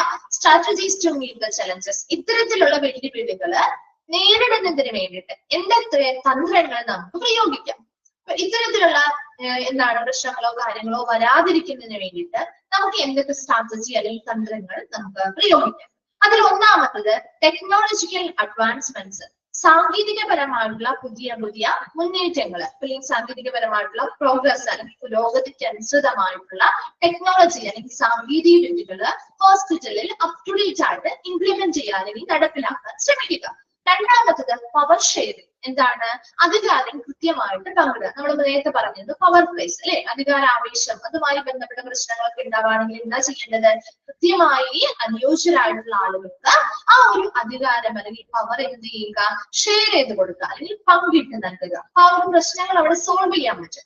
Then award and punishment. ശരിയായ രീതിയിൽ നല്ല രീതിയിൽ ഇപ്പൊ നമ്മൾ മോട്ടിവേഷൻ ലീഡർഷിപ്പ് ഒക്കെ പറഞ്ഞില്ലേ, അതുപോലെ ശരിയായ രീതിയിൽ നന്നായിട്ട് പെർഫോം ചെയ്യുന്ന എംപ്ലോയീസ് ആണെങ്കിൽ അവർക്ക് അവരുടെ പെർഫോമൻസിന്റെ കഴിവിനനുസരിച്ചുള്ള അവാർഡുകൾ നൽകുക. മികച്ച പെർഫോമൻസ് കാഴ്ചവെക്കുന്നവർക്ക് അവാർഡുകൾ നൽകുക. അതേപോലെ തന്നെ എന്താണ് പുവർ പെർഫോമൻസ് ആണ് അവർ കാഴ്ചവെക്കുന്നതെങ്കിൽ അവർക്ക് പണിഷ്മെന്റുകൾ ചെയ്യുക. ദെൻ അടുത്തത് ഇൻക്രീസ് എഫിഷ്യൻസി. അവിടെ ആ ഒരു എന്താണ് ഹോസ്പിറ്റലിലെ പ്രവർത്തനങ്ങളുമായി ബന്ധപ്പെട്ട കാര്യക്ഷമത വർദ്ധിപ്പിക്കുക. Improve patient safety and care. പേഷ്യൻസിന്റെ സുരക്ഷയും പരിചരണവും മെച്ചപ്പെടുത്തുക.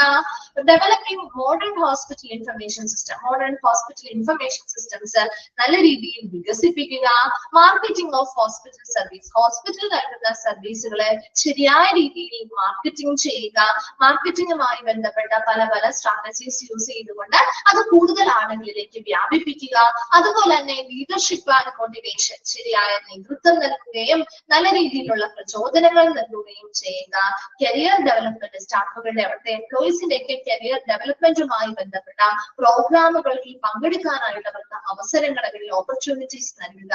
ദെൻ റീഓറിയന്റേഷൻ ട്രെയിനിങ് ഓഫ് സ്റ്റാഫുകളുടെ ഒരു പുനഃക്രമീകരണം നടത്തുകയും അവർക്ക് ആവശ്യമായ പരിശീലനങ്ങൾ നൽകുകയും ചെയ്യുക.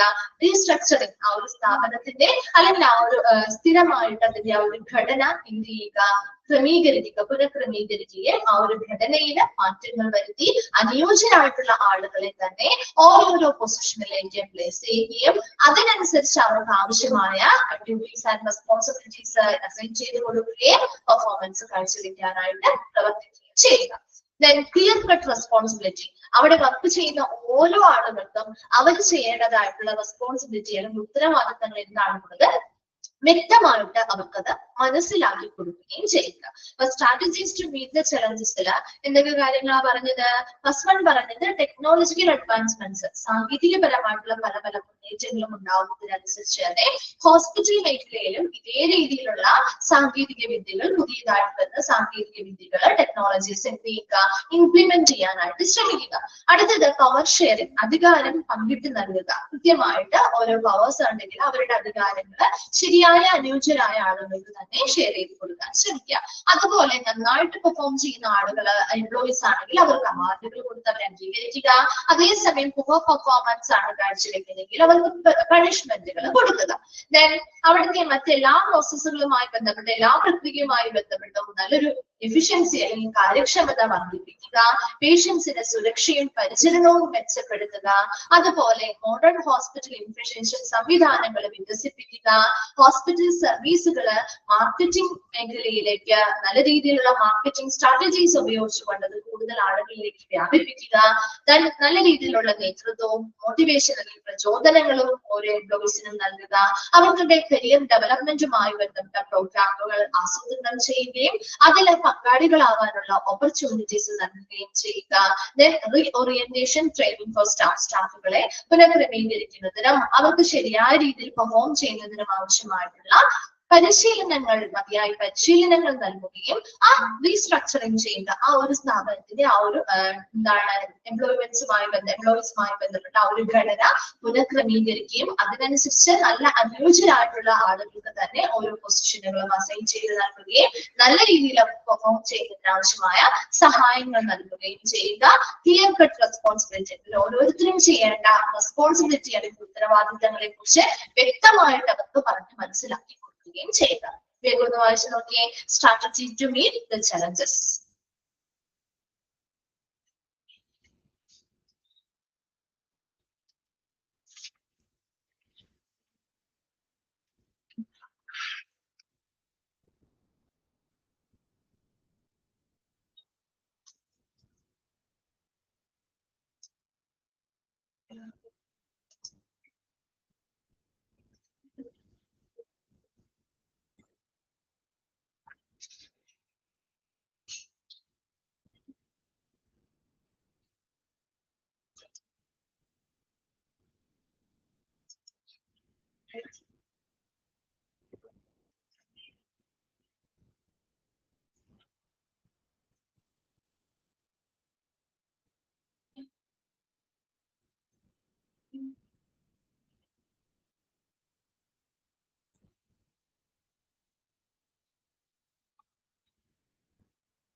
വായിച്ചു കഴിഞ്ഞോ?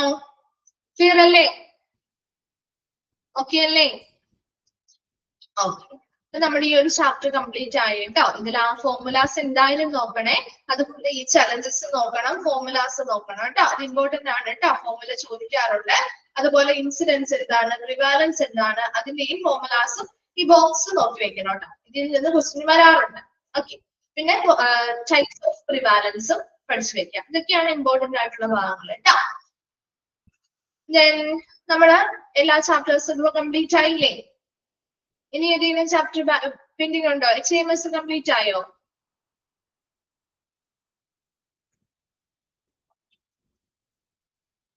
ഇല്ല.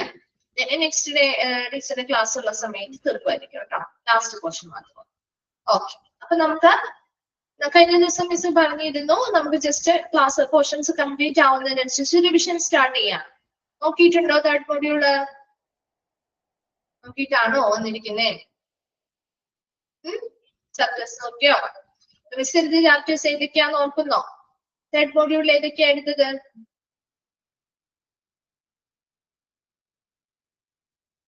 ഏതൊക്കെ ചാപ്റ്റേഴ്സ് എടുത്തേ? പബ്ലിക് റിലേഷൻ, പിന്നെ എത്തിക്കൽ ആൻഡ് ലീഗൽ ഇഷ്യൂസ്,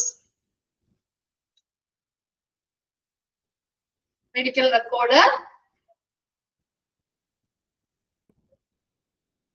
പിന്നെ ക്വാളിറ്റി അഷുറൻസ് ആൻഡ് ആപ്പ് അല്ലെ. അങ്ങനെ 4 ചാപ്റ്റർ അല്ലെ. ആ ഒരു തേർഡ് മോഡ്യൂളില് 4 ചാപ്റ്റർ കേട്ടോ. അപ്പൊ അതിൽ ജസ്റ്റ് നമുക്ക് പബ്ലിക് റിലേഷൻ എന്ന് പറയുന്ന ചാപ്റ്ററുമായി ബന്ധപ്പെട്ട കുറച്ച് ക്വസ്റ്റ്യൻസ് നോക്കാം. അതിനുശേഷം ബാക്കിയുള്ള ഓരോ ചാപ്റ്ററിലേക്ക് പോകാം. ഓക്കെ, അപ്പൊ പബ്ലിക് റിലേഷൻ എന്ന് പറയുന്ന ചാപ്റ്ററിലെ ഫസ്റ്റ് ക്വസ്റ്റ്യൻ ചോദിക്കുകയാണ് കേട്ടോ. അപ്പൊ കയറി ഒന്ന് ആൻസർ പറയുന്ന ക്വസ്റ്റ്യൻ ചോദിച്ചതിന് ശേഷം മാത്രം ഓപ്ഷൻസ് വേണമെങ്കിൽ ഓപ്ഷൻസ് പറയാം. ഇപ്പൊ ഈ ചില ക്വസ്റ്റ്യൻസ് ഒക്കെ ഡയറക്റ്റ് പറയാവുന്നതാണ്. അപ്പൊ മാത്രം ആൻസർ ചെയ്താൽ മതിയേ. ഇപ്പൊ first question, who is known as the father of public relation? Answer പറഞ്ഞ ഇവിടെ ഓപ്ഷൻ വേണ്ടല്ലോ. Who is known as father of public relations? എന്താണ് ശ്രീലക്ഷ്മി? സിഗ്മണ്ട് ഫ്രോയിഡോ? ഇത് പഠിച്ചപ്പോഴേ പറഞ്ഞിരുന്നു, പഠിപ്പിച്ചപ്പോ പറഞ്ഞതല്ലേ.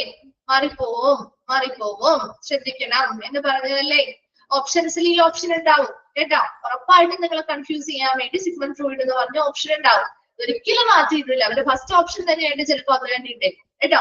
അതുകൊണ്ട് മറക്കാതെ പഠിച്ചു വെക്കുക കേട്ടോ. ആരാണ്? എഡ്വേർഡ് ബെർണേസ് അല്ലേ? ആണോ? എഡ്വേർഡ് ബെർണേസ് കേട്ടോ, മറന്നു പോവരുതേ. അതുകൊണ്ട് തന്നെ ഫസ്റ്റ് എപ്പോഴും ചോദിക്കുന്ന ഒരു ക്വസ്റ്റ്യൻ കൂടിയാണ് കേട്ടോ. എപ്പോഴും ക്വസ്റ്റ്യൻ പേപ്പേഴ്സിൽ വരാറുള്ള ഒരു ക്വസ്റ്റ്യൻ ആണ്.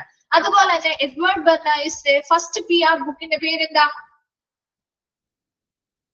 ഫസ്റ്റ് PR ബുക്കിന്റെ പേരെന്താണ്?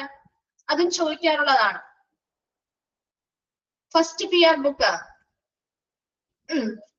ക്രിസ്റ്റലൈസിങ്, ബാക്കി പോരട്ടെ, crystallizing public opinion. Very good, crystallizing public opinion കേട്ടോ. അത് അങ്ങനെ തന്നെ ഫുൾ ആയിട്ട് പഠിച്ചു വെക്കണേ. ചെറിയ മാറ്റങ്ങളൊക്കെ വരുത്തിയായിരിക്കും ചിലപ്പോ ഓപ്ഷനിൽ മേ ബി അങ്ങനെ ആവാം അല്ലേ. അപ്പൊ അങ്ങനെയാണെങ്കിലും കണ്ടെത്താൻ സാധിക്കണം കേട്ടോ. ചിലത് ഫസ്റ്റ് പോയിന്റ് ഒക്കെ മാത്രം നോക്കി വെക്കും. ക്രിസ്റ്റലൈസിങ് കണ്ടു കഴിഞ്ഞാൽ ഓക്കെ അപ്പൊ അത് ഇതായിരിക്കും എന്ന രീതിയിൽ മാത്രമല്ല ഫുൾ നെയിം നമ്മൾ പഠിച്ചു വെക്കണേ. ഇനി ആരാണ് സിഗ്മണ്ട് ഫ്രോയിഡ്? ഈ എഡ്വേർഡ് ബെർണൈസിന്റെ ആരാണ് സിഗ്മണ്ട് ഫ്രോയിഡ്? ആരാണ്? അങ്കിള് അല്ലെ, അങ്കിളാണ് കേട്ടോ. അപ്പൊ അത് മറന്നു പോകരുതേ. സിഗ്മണ്ട് ഫ്രോയിഡ് എന്ന് പറയുന്നത് എഡ്വേർഡ് ബെർണൈസിന്റെ അങ്കിളാണ്. അപ്പൊ ആ ഒരു റിലേഷൻഷിപ്പ് ഒന്ന് മനസ്സിലാക്കി വെക്കുക. ആ ഭാഗത്തുനിന്ന് പ്രധാനമായിട്ടും അത്തരത്തിലുള്ള കാര്യങ്ങളാണ് പറയുന്നത്. അതുപോലെ തന്നെ നമ്മള് ജോൺ മില്ലറ്റിന്റെ ഒരു ഡെഫിനിഷൻ പഠിച്ചിരുന്നു അല്ലെ. ജോൺ മില്ലറ്റിന്റെ ഒരു ഡെഫിനിഷൻ പഠിച്ചില്ലേ? അതാണ് ഇമ്പോർട്ടന്റ് ആയിട്ട് ചോദിക്കാറുള്ളത് കേട്ടോ. അത് ഇമ്പോർട്ടന്റ് ആണ്, അത് ചോദിക്കാറുണ്ട്. അതുപോലെ നീഡ്, ഇനി പറയുന്ന ഒരു question, which of the following is stated need for public relation in a hospital? ഒരു പബ്ലിക് റിലേഷന്റെ നീഡ് ആണ് കേട്ടോ, ഏതാണെന്നാണ് കണ്ടെത്തേണ്ടത്.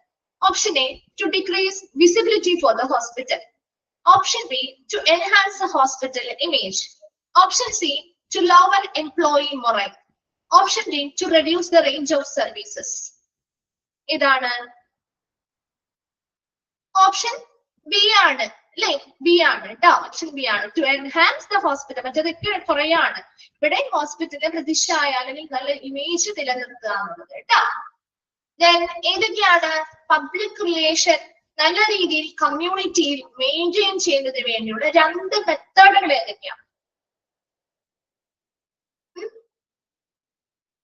ഓപ്പറേറ്റീവ് മെത്തേഡും കമ്മ്യൂണിക്കേറ്റീവ് മെത്തേഡും. ഓക്കെ, അപ്പൊ അതിനൊന്നും ഓപ്ഷൻസിന്റെ ആവശ്യമില്ലല്ലോ, ഒക്കെ നമ്മൾ ഓൾറെഡി പഠിച്ചു കഴിഞ്ഞ കാര്യങ്ങളല്ലേ. അപ്പൊ ഓപ്പറേറ്റീവ് മെത്തേഡും അവിടെ ഒരു കൺഫ്യൂഷൻ വരുന്നില്ല കേട്ടോ. കമ്മ്യൂണിക്കേറ്റീവ് മെത്തേഡും അപ്പൊ പല ഓപ്ഷൻസ് ഉണ്ടാവും. ഡയറക്റ്റീവ് മെത്തേഡ്, ഇൻഡയറക്റ്റ് മെത്തേഡ്, അങ്ങനെയുള്ള പല ഇന്റേണൽ ആൻഡ് എക്സ്റ്റേണൽ മെത്തേഡ്, അങ്ങനെ ഒരുപാട് ഓപ്ഷൻസ് ഒക്കെ വരാണ്ടാവും. അപ്പൊ ഓപ്പറേറ്റീവ് ആൻഡ് കമ്മ്യൂണിക്കേറ്റീവ് മെത്തേഡ് ആണ്, അത് മനസ്സിലാക്കി ചെയ്യുക. ദെൻ ഓപ്പറേറ്റീവ് മെത്തേഡ് എന്ന് പറഞ്ഞാൽ എന്തുമായി ബന്ധപ്പെട്ട? ഹോസ്പിറ്റലിലെ എല്ലാ വശങ്ങളിലുമുള്ള പ്രവർത്തനങ്ങളുമായി ബന്ധപ്പെട്ട് അല്ലെ. കമ്മ്യൂണിക്കേറ്റീവ് മെത്തേഡ് ആവുമ്പോൾ കമ്മ്യൂണിക്കേഷനെ ബേസ് ചെയ്തിട്ടുള്ള കാര്യങ്ങളാണ് നമ്മൾ അവിടെ പറയുന്നത്. അതിന്റെ ഡിഫറൻസുകൾ മനസ്സിലാക്കി വെക്കാം. അത് ഏതൊക്കെയാണ്? ഒരു കമ്മ്യൂണിറ്റി ഓപ്പറേഷനുമായി ബന്ധപ്പെട്ട എന്താണ് ഫണ്ടമെന്റൽ കമ്പോണൻസ് പഠിച്ചിരുന്നു നമ്മൾ അല്ലെ. ഫണ്ടമെന്റൽ കമ്പോണൻസ് പഠിച്ചില്ലേ? പഠിച്ചോ? 3 ഫണ്ടമെന്റൽ കമ്പോണൻസ് പഠിച്ചില്ലേ? അപ്പൊ അതില് which of the following is one of the 3 fundamental components of community operation? Question clear ആണല്ലോ. Which of the following is one of the 3 fundamental components of community operation? Option A, complex and slow treatment. Option B, joyful and polite behavior. Option C, a clustered environment. And option D, unhappy workers. ഇതാണ് option B അല്ലെ. B ആണ് അല്ലെ. Joyful and polite behaviour ആണ്. അതിൽ 3 ഒരു fundamental component എന്ന് വരും. എപ്പോഴും നിങ്ങൾ ക്വസ്റ്റ്യൻ ശ്രദ്ധിച്ച് വായിക്കണം കേട്ടോ. ശ്രദ്ധിച്ച് വായിച്ചിട്ട് മാത്രമേ ആൻസർ ചെയ്യാൻ പാടുള്ളൂ. ചെറിയ മിസ്റ്റേക്കുകൾ വരെയും മാർക്ക് പോവാൻ സാധ്യതയുണ്ട് കേട്ടോ. അതുകൊണ്ട് ക്വസ്റ്റ്യൻ ആണ്, ഒരു ടെൻഷനൊക്കെ ആവശ്യമൊന്നുമില്ല. നമ്മൾ ഫ്രീ ആയിട്ട് ഇരുന്നല്ലേ എഴുതുന്നത് അല്ലെ. അപ്പൊ നമ്മൾ ആ ഒരു ക്വസ്റ്റ്യൻ കിട്ടുന്ന സമയത്ത് വ്യക്തമായിട്ട് നിങ്ങളത് വായിക്കും. ആ ക്വസ്റ്റ്യൻ വ്യക്തമായിട്ട് വായിച്ച് മനസ്സിലാക്കുക. അതിനുശേഷം ഓപ്ഷൻസ് വായിക്കുക. അല്ലാതെ നമ്മൾ ഓപ്ഷൻസ് ആദ്യം തിരഞ്ഞിട്ടല്ല നോക്കേണ്ടത്. ക്വസ്റ്റ്യൻ വ്യക്തമായിട്ട് വായിച്ച് മനസ്സിലാക്കി എന്താണ് ആ ക്വസ്റ്റ്യൻ ഉദ്ദേശിച്ചിരിക്കുന്നത്. അതിനുശേഷം നമ്മൾ ഓപ്ഷൻസ് നോക്കുക. നമുക്ക് അറിയുന്ന ആൻസർ അതിലുണ്ടോ എന്ന് നോക്കാം. അതുപോലെ തന്നെ ചിലപ്പോ മേ ബി ഇപ്പോ ഒരു ഓപ്പറേറ്റീവ് മെത്തേഡ്, കമ്മ്യൂണിക്കേറ്റീവ് മെത്തേഡിന്റെ ക്വസ്റ്റ്യൻ ആയിരിക്കും. അപ്പൊ അതിൽ ചിലപ്പോ ഓപ്ഷൻ എയില് ഒരെണ്ണം തന്നിട്ടുണ്ടാവും, ബിയിൽ അടുത്തത് തന്നിട്ടുണ്ടാവും. അപ്പൊ അങ്ങനെ ഒന്നോ രണ്ടോ അധികം ആൻസറുകൾ വരുന്ന ക്വസ്റ്റ്യനുകൾ ഉണ്ടാവാം അല്ലെ. അപ്പൊ അത്തരത്തിലുള്ളതാവുമ്പോ ചില ആളുകൾ എന്ത് ചെയ്യുന്ന വെച്ച് കഴിഞ്ഞാൽ ആ ഒരു ചിലപ്പോ ജസ്റ്റ് ഒന്ന് ബ്രീഫായിട്ട് അല്ലെങ്കിൽ ജസ്റ്റ് ഒന്ന് എന്താണ് സൂപ്പർഫിഷ്യൽ ആയിട്ടൊന്ന് പഠിച്ചു പോയിട്ടുണ്ടാവുള്ളൂ. അപ്പൊ അത് ആൻസർ കാണുമ്പോ ഇതുണ്ടല്ലോ എന്ന് പറഞ്ഞു ആൻസർ ഓപ്ഷൻ എ ചിലപ്പോ എന്തായി അപ്ലിക് ചെയ്തിട്ടുണ്ടാവും. പക്ഷെ ചിലപ്പോ ബിയും കൂടി ഉൾപ്പെടുന്നുണ്ടാവും. അപ്പൊ ഓപ്ഷൻ സിയിലായിരിക്കും A and B, both A and B എന്ന് കിടക്കുന്നത്, അല്ലെങ്കിൽ ബോത്ത് എ ആൻഡ് ബി അല്ലെങ്കിൽ നൺ ഓഫ് ദിസ് എന്ന് കിടക്കുന്നത്. അപ്പൊ അത് ഏതെങ്കിലും ഉൾപ്പെട്ടിട്ടുണ്ടോ എന്ന് നോക്കണം. ഉൾപ്പെട്ടിട്ടുണ്ടെങ്കിൽ അതിൽ ഏതൊക്കെ വരുന്നുണ്ടെന്ന് നോക്കണം. അതിനനുസരിച്ച് വേണം നമ്മളത് ആൻസർ ചെയ്യാനായിട്ട് കേട്ടോ. ചിലപ്പോ ഉൾപ്പെട്ടിട്ട് ഒന്നുമില്ല എങ്കിൽ രണ്ടാമത്തെ ആണ് അല്ലെ, ഇതിൽ ഒന്നുമില്ല എന്നുള്ളതായിരിക്കണം ആൻസർ ചെയ്യേണ്ടത്. അല്ലാതെ നമ്മൾ എന്ത് ചെയ്യരുത്, ജസ്റ്റ് ഒന്ന് വായിച്ച ഉടനെ ആൻസർ ചെയ്ത് പോവാതെ ഒന്ന് ശ്രദ്ധിച്ച് ആ ക്വസ്റ്റ്യൻ വായിച്ച് മനസ്സിലാക്കിയിട്ട് നമുക്ക് അറിയുന്ന ആൻസേഴ്സ് അതിലുണ്ടോ എന്ന് നോക്കിയിട്ട് വേണം ആൻസർ ചെയ്യാനായിട്ട് കേട്ടോ. അതുപോലെ തന്നെ ഇപ്പൊ ഡൗട്ട്സോ കാര്യങ്ങളോ ഒക്കെ ക്വസ്റ്റ്യൻ ആണെങ്കിൽ നിങ്ങൾ ഇപ്പൊ ആൻസർ ചെയ്തു അല്ലെങ്കിൽ ചിലപ്പോ വിട്ടിട്ടുണ്ടാകും, അത് ലാസ്റ്റ് നിങ്ങൾക്ക് കുറച്ച് സമയം കിട്ടുന്ന സമയത്ത് ഒന്ന് റിവൈൻഡ് ചെയ്ത് അതൊന്നുകൂടി കിട്ടുന്നുണ്ടോ ഇല്ലയോ എന്നൊക്കെ ഒന്നുകൂടി ചെക്ക് ചെയ്തിട്ട് വേണം എന്ത് ചെയ്യാനായിട്ട്, സബ്മിറ്റ് ചെയ്യാനായിട്ട് കേട്ടോ. അല്ലാതെ വേഗം പോയി അങ്ങ് സബ്മിറ്റ് ചെയ്യാല്ല, ഒന്നുകൂടി വന്ന് ചെക്ക് ചെയ്ത് ഓക്കെ ആണ്. നമ്മള് ചിലപ്പോൾ നമ്മുടെ ഇപ്പൊ ഓൾറെഡി ഓൺലൈൻ എക്സാമ്പിളാണ്, ചിലപ്പോൾ നമ്മുടെ ചെറിയ രീതിയിലുള്ള മിസ്റ്റേക്ക് പോലും ചിലപ്പോൾ ഓപ്ഷനൊക്കെ മാറിപ്പോയേക്കാം അല്ലെ, നമ്മൾ ചിലപ്പോ അറിയാതെ ടച്ച് ചെയ്തതാവാം, മാറിപ്പോയേക്കാം. അപ്പൊ അങ്ങനെ എന്തെങ്കിലുമൊക്കെ വ്യത്യാസങ്ങൾ വന്നിട്ടുണ്ടോ അതൊക്കെ ഒന്ന് നോക്കിയിട്ട് വേണം കേട്ടോ ആൻസർ ചെയ്ത് നിങ്ങൾ സബ്മിറ്റ് ചെയ്യുന്ന സമയത്ത് അതൊക്കെ ഒന്ന് ചെക്ക് ചെയ്തിട്ട് വേണം. ജസ്റ്റ് ഒന്ന് ഒരു മിനിറ്റ് മതിയല്ലോ, ജസ്റ്റ് ഒന്ന് വേഗം ഒന്ന് ചെക്ക് ചെയ്തിട്ടൊക്കെ വേണം ഒന്ന് സബ്മിറ്റ് ചെയ്യാനായിട്ട് കേട്ടോ. അപ്പൊ ചെറിയ മിസ്റ്റേക്ക് പോലും നമ്മുടെ മാർക്ക് കുറയ്ക്കാൻ സാധ്യതയുണ്ട്. അതുകൊണ്ട് നല്ല മാർക്ക് സ്കോർ ചെയ്യണമെന്നുള്ള ആളുകളൊക്കെ ആണെങ്കിൽ ഇത്തരത്തിലുള്ള കാര്യങ്ങളൊക്കെ ഒന്ന് ശ്രദ്ധിച്ച് വേണം ആൻസർ ചെയ്യാനായിട്ട്, സബ്മിറ്റ് ചെയ്യാനായിട്ട്. ഓക്കെ, അടുത്തത് കമ്മ്യൂണിക്കേറ്റീവ് മെത്തേഡ്. അതൊക്കെ നമ്മൾ ഓൾറെഡി പഠിച്ചത് കൊണ്ടാണ് കേട്ടോ പിന്നെയും മിസ് അത് ചോദിക്കാത്തത്. അപ്പൊ അതുമായി ബന്ധപ്പെട്ട് കുറച്ച് ക്വസ്റ്റ്യൻസും കാര്യങ്ങളൊക്കെ നമ്മൾ ഓൾറെഡി ഡിസ്കസ് ചെയ്തിരുന്നു, അതിലെ മോക്ക് ടെസ്റ്റുകളിലൊക്കെ ഉൾപ്പെടുത്തി തന്നെ തന്നിട്ടുണ്ട്. അപ്പൊ ഒരു സ്പീക്കേഴ്സ് ബ്യൂറോന്റെ എന്താണ്, സ്പീക്കേഴ്സ് ബ്യൂറോന്റെ ഫംഗ്ഷൻ എന്താ?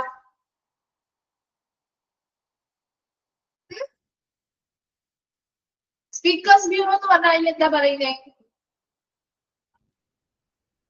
ഹെൽത്ത് മാറ്റേഴ്സുമായി ബന്ധപ്പെട്ട മറ്റ് ഓർഗനൈസേഷൻസിനോടും അതേപോലെയുള്ള എന്താണ് മറ്റ് ആളുകളോടൊക്കെ സിഇഒയും സ്റ്റാഫും നല്ല രീതിയിൽ എന്ത് ചെയ്യുക, കമ്മ്യൂണിക്കേഷൻ നടത്തുന്നതിന് വേണ്ടിയുള്ള ഓപ്പർച്യൂണിറ്റീസ് എന്ത് ചെയ്യുക, മാക്സിമം യൂട്ടിലൈസ് ചെയ്യുക എന്നുള്ളതാണ് അല്ലെ.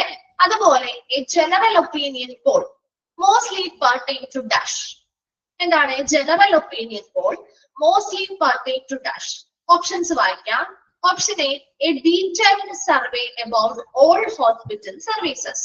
Option B, a single question, situation or problem. Option C, a check list for quality of care. Option C D, the number of complaints receive. എന്താ ഓപ്ഷൻ ബി അല്ലെ, a single question, situation or problem. Okay, then the extent of voluntary efforts by the community is an indicator of where more voluntarism means dash. More voluntarism means എന്താണ്? പിന്നെ option വേണ്ട ആവശ്യമില്ലല്ലോ. more voluntarism എന്ന് പറഞ്ഞാൽ എന്തായിരിക്കും? better the public relation. Very good അല്ലെ, public relation മികച്ചതാണെന്നാണ് അർത്ഥം അല്ലെ. അതുപോലെ തന്നെ less the complaints receive, more public relation അല്ലെ, അല്ലെങ്കിൽ ബെറ്റർ ദ പബ്ലിക് റിലേഷൻ എന്ന് പറയാം. അപ്പൊ അതുപോലെയുള്ള ക്വസ്റ്റ്യൻസും ചോദിക്കാം ട്ടോ. അതുപോലെ തന്നെ ലാമയുടെ എക്സ്പാൻഡഡ് ഫോം ചോദിക്കാറുണ്ട്.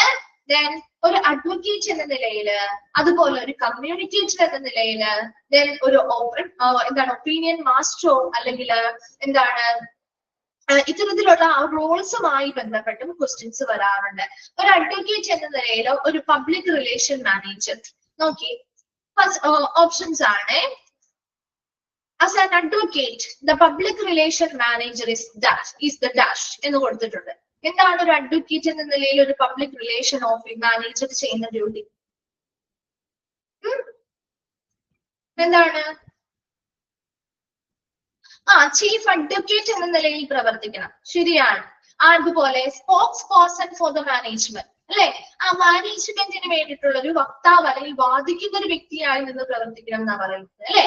സോ അത്തരത്തിലുള്ള അതുപോലെ തന്നെ കമ്മ്യൂണിക്കേറ്റർ എന്ന നിലയിൽ ഒരു പബ്ലിക് റിലേഷൻ മാനേജറുടെ റോൾ എന്താണെന്ന് ചോദിക്കാം. ഒരു പ്രോബ്ലം സോൾവർ എന്ന നിലയിൽ എന്താണെന്ന് ചോദിക്കാം. ഒരു ഒപ്പീനിയൻ മാസ്റ്റർ എന്ന നിലയിൽ എന്താണെന്ന് ചോദിക്കാം.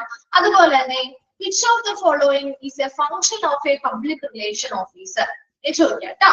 പെർഫോമിംഗ് സർജറി, ഓപ്ഷൻ എ ആണ് performing surgeries. Option B, writing and producing press releases. Option C, dispensing medication. Option D, managing the hospital budget. ഇതാണ് ആൻസർ. ഓപ്ഷൻ ബി അല്ലെ, writing and producing press releases.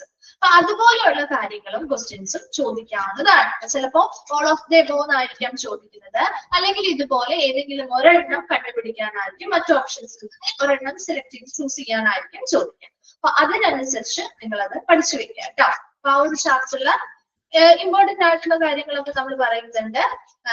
അതുമായി ബന്ധപ്പെട്ട ക്വസ്റ്റ്യൻസും ഒക്കെ mock ടെസ്റ്റുകളിലൊക്കെ ആയിട്ട് select അതൊന്ന് നല്ല രീതിയിൽ പഠിക്കാം. ഇനി അടുത്ത ചാപ്റ്റർ നമുക്ക് എത്തിക്കൽ ആൻഡ് ലീഗൽ ഇഷ്യൂസ് അല്ലെ. എത്തിക്കൽ ആൻഡ് ലീഗൽ ഇഷ്യൂസ് എന്ന് പറഞ്ഞ ചാപ്റ്റർ ആണ്. അതിൽ നമ്മൾ കുറച്ചധികം നിയമങ്ങൾ പഠിക്കുന്നുണ്ട് അല്ലേ. അപ്പൊ നിയമങ്ങളുടെ ഒക്കെ വർഷങ്ങൾ ഇമ്പോർട്ടന്റ് ആണ് കേട്ടോ. അത് ഏത് ചോദിച്ചാലും എഴുതാൻ അറിഞ്ഞിരിക്കണം. അത് നിർബന്ധമായിട്ടും പഠിച്ചു വെക്കേണ്ട വാക്കാണ്. എടുത്ത സമയത്ത് മിസ് പറഞ്ഞിട്ടുണ്ടായിരുന്നു പഠിക്കണം എന്നുള്ളത് കേട്ടോ. അപ്പൊ അതെന്താണോ നിയമം എന്താന്നുള്ളത് മനസ്സിലാക്കുക, അതിന്റെ വർഷം ഇമ്പോർട്ടന്റ് ആയിട്ട് ബെഹാർട്ട് ചെയ്തോ എങ്ങനെയാണോ നിങ്ങൾക്ക് പറ്റുന്നത് അതേ രീതിയിൽ തന്നെ ഫോളോ ചെയ്യാം കേട്ടോ. ദെൻ അതിലൊരു ക്വസ്റ്റ്യൻ ആണ്, what is described as A system of moral principles concerned with what is good for individual and society? Option A, law. Option B, a contract. Option C, ethics. And option D, a tort. Ethics, alle? Ethics, alle? What is a law? That's defined as in the provided text. നമ്മുടെ ടെക്സ്റ്റിൽ കൊടുത്തിരിക്കുന്ന ലോയെ കുറിച്ചുള്ള definition ആണ് ചോദിക്കുന്നത്. Option A, a system of moral philosophy. Option B, a set of rules that lead to human action. And option C, a general idea of desirable behavior. ഇതാണ് option B തന്നെ അല്ലേ. A set of rules to lead human action അല്ലേ. Then അടുത്തത്, who is obliged to have a clear understanding of the ethical and legal responsibilities in a hospital? Who is responsible എന്നാണ് കേട്ടോ. Obliged to have a clear understanding. ആർക്കാണ് വേണ്ടത്? Option A, only the doctors. Option B, only the legal department. Option C, the patient. Option D, the hospital administration. അല്ലെ, hospital administration ആണ് അതുമായി ബന്ധപ്പെട്ട എന്താണ് ഒരു ക്ലിയർ അണ്ടർസ്റ്റാൻഡിങ് ഉണ്ടായിരിക്കേണ്ടത്. Then അതുപോലെ തന്നെ what is a medico-legal case? ചോദിക്കാം. Option A, a case where a doctor sues a patient. Option B, any case of illness treated in a hospital.